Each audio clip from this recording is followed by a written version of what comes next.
Welcome back again. My name is Hardwick-Moses, and my business students in Williamsburg last year called me the neighborhood professor. So I'm not speaking on behalf of the college. I speak on behalf of myself as the neighborhood professor, and we're going to go into chapter 1, the corruption of politics. Now, this is not going, I hate to talk about politics because people start thinking I'm trying to teach you or tell you how to think. I'm not. I'm just telling you history.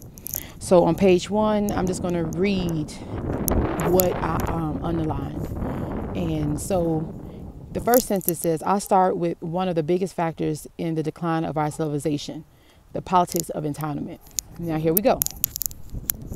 I underline the politics of entitlement. Everybody has their own opinion about entitlement. I hear it from both sides. I hear it from the people who have less than, saying the rich has everything. And I hear from the rich saying that the poor takes everything. And I don't know what to say at this point. Can we just all play well in the playground? Can we all just work together? That's all I'm saying. Another part I highlighted was it states something is fundamentally unfair and un-American about the huge wealth gap between the poorest and the wealthiest Americans. That's what they're using to separate us.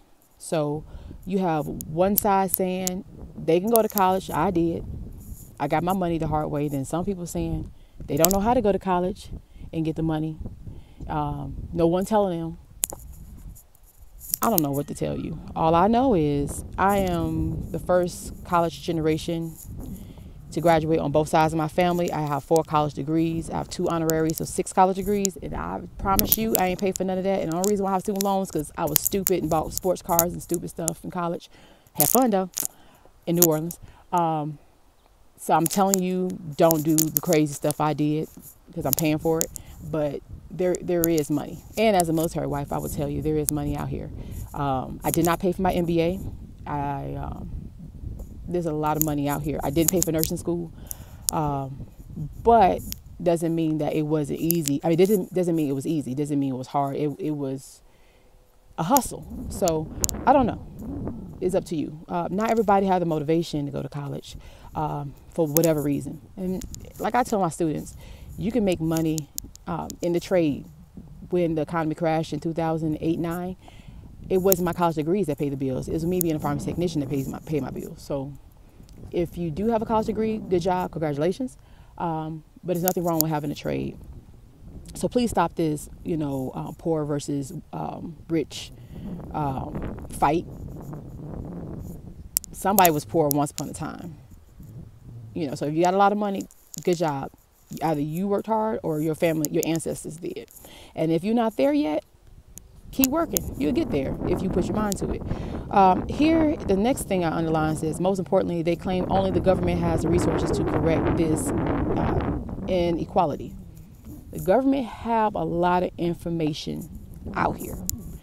What I'm realizing is, like my mom always tell me, where it at? Where is it? I'm a researcher. My first degree is psychology. I graduated from Xavier University of Louisiana in New Orleans. And one thing the psychology department taught me how to do is to research. My goal was to be a psychiatrist. Well, I'm not a psychiatrist, but I learned how to research and make a decision for myself. And so please do this. Don't blame the government. I'm not saying they have all the answers. I'm not saying anything. All I'm saying is research. Get on the computer. If you don't have a computer, do know you can use your Xbox or your PlayStation to get on the internet.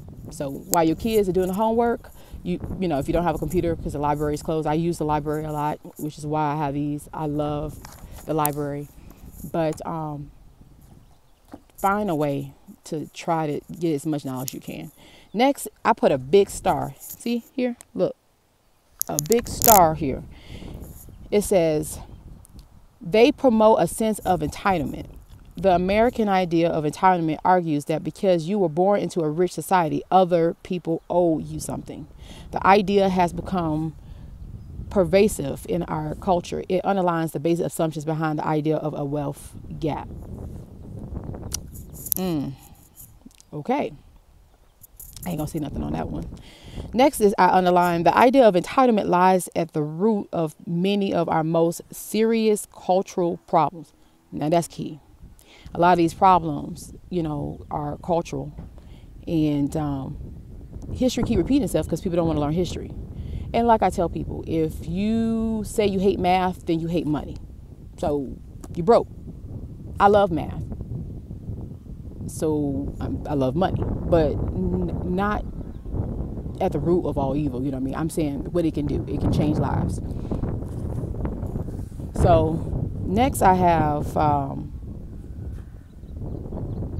sorry, my husband walking up to me. See him?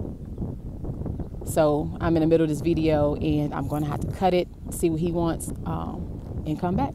Bye.